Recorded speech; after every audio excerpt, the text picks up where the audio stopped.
নমস্কার, news pole বাংলায় স্বাগত।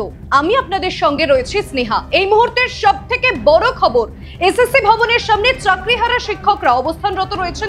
তাদের বিক্ষোভ এখনো চলছে। বৈশাখের প্রকট রৌদ্রেও তাদের বিক্ষোভ চলছে। তাদের দাবি যোগ্য অযোগ্যদের তালিকা শীঘ্রই বার করতে হবে।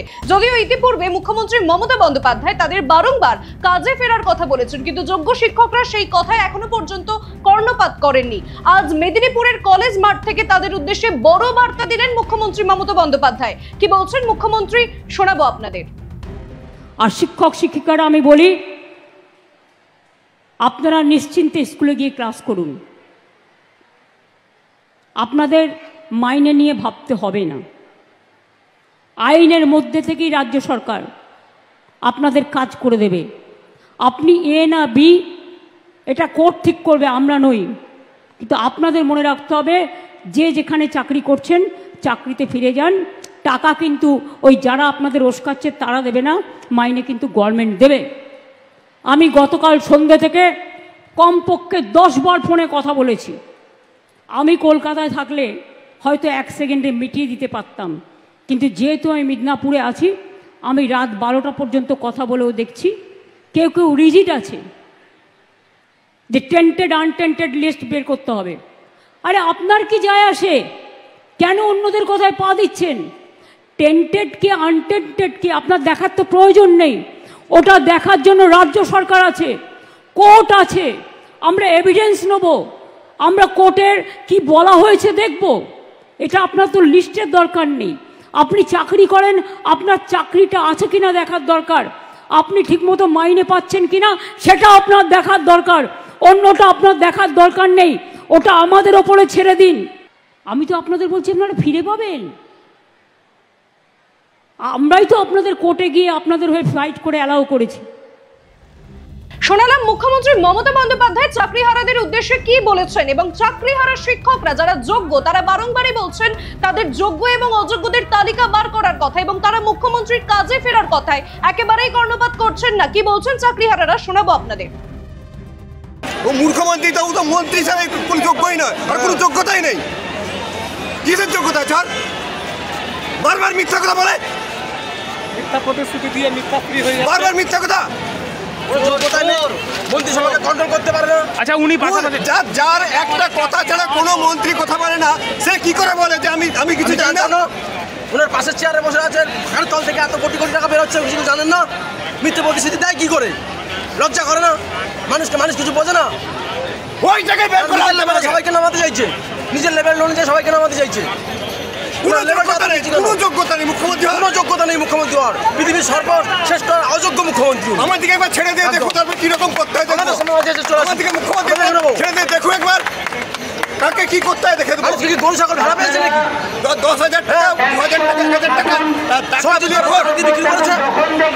কেন বসে যাদের কথায় বসেছেন তারা তো বেতন দেবে না, বেতন দেবে সরকার। বেতন সরকার থেকে তো বেতন কিসের ভিত্তিতে দেবে সেটাই তো পরিষ্কার করছে না। গভর্নমেন্ট MA ফাইল করে এসছে, সেখানে গভর্নমেন্ট সুপ্রিম কোর্টের কাছে বলেছে যে যারা আনটেন্টেড তাদেরকে এই সেশন পর্যন্ত রাখা। আমরা এই সেশন পর্যন্ত চাকরি করতে চাই না, আমরা একদম রিটায়ারমেন্ট ডেট পর্যন্ত থাকতে চাই। এটা আমাদের প্রথম দাবি। দ্বিতীয়, উনি বলেছেন বেতন দেবেন। বেতন দিতে গেলে তো যারা অযোগ্য তাদেরকে টার্মিনেট করতে হবে, উনি বলে এসেছেন। এখন পর্যন্ত অযোগ্যদেরকে কেন টার্মিনেট করছেন না? উনি কি চাইছেন ওই সাদা খাতার অযোগ্যদেরকে উনি রাখতে, জামায়াদর করতে, সেটা আমরা বুঝতে পারছি না। আর আমাদেরকে বেতন উনি কিসের ভিত্তিতে দেবেন? আমরা কি আনটেন্টেড না টেন্টেড এ বিষয়ে উনি কিন্তু কোনো ক্লিয়ার করছেন না। আমি নিজে তো জানি না আমি কি তা, সেটা তো পরিষ্কার করতে হবে, তারপরে তো স্কুলে যাবো। আমি যে যোগ্য অযোগ্য তালিকা সেটা আমরা ঠিক করার কেউ না, আদালত ঠিক করবে। দেখুন, মাননীয় মুখ্যমন্ত্রী কী করে এই কথাটা বলছেন আমাদের কাছে এটা পরিষ্কার। যেখানে আদালতের নির্দেশেই তো বলা হয়েছে যে যোগ্য যা, অর্থাৎ অযোগ্য নয়। এই কথার মারপ্যাচ এই টেকনিক্যাল টার্মগুলো থেকে বেরিয়ে আসতে হবে। আচ্ছা, তাহলে আমরা স্কুলে কারা যাবো? যারা যোগ্য তারা যাবো। তাহলে যোগ্য অযোগ্য যদি এসএসসি ঠিক না করে কারা করবে? তাহলে আমরা এখন কারা স্কুলে যাবো সেটা তো বলে দিতে হবে কমপক্ষে। আমরা যে সার্টিফাই কপি যাচ্ছি সেটা না হয় আমরা পরে এলাম, তাহলে আমরা স্কুলে কারা যাবো? এবং কিছু স্কুলে প্রশ্ন করা হচ্ছে আমাদেরকেই যে আপনারা যদি স্কুলে আসবেন, আচ্ছা আপনারা কি যোগ্য আমরা বুঝবো কী করে? এখন তো দেখছি তারাই ঠিক বলছে। আমাদের আমাদের শিক্ষামন্ত্রী তো স্কুলে বা মুখ্যমন্ত্রী স্কুলে যেতে বলেছে, যাবে কার যদি যোগ্য অযোগ্য ঠিক না হয়। হ্যাঁ, সিবিআই এর যে রিপোর্টের ভিত্তিতে একটা আমাদের কাছে পরিষ্কার ছিল, কিন্তু সেখানে কিন্তু যোগ্যদের লিস্ট নিয়ে একটা সংশয় তৈরি হয়েছে যে কারা যোগ্য। অনেকেরই মধ্যেই প্রশ্ন এসেছিল যে যারা যোগ্য তাদের একটা পরিষ্কার হওয়া দরকার। তো যদি আজ এসএসসি না বলতে পারে যে কারা যোগ্য, তাহলে বলবে কারা? যারা আমাদের পরীক্ষা নিয়েছে, যারা আমাদের অ্যাপয়েন্টমেন্ট দিয়েছে, তারা বলতে পারবে না যোগ্য? কোন পৃথিবীতে আমরা বাস করছি? এটা সত্যিই কি স্বাধীন ভারত?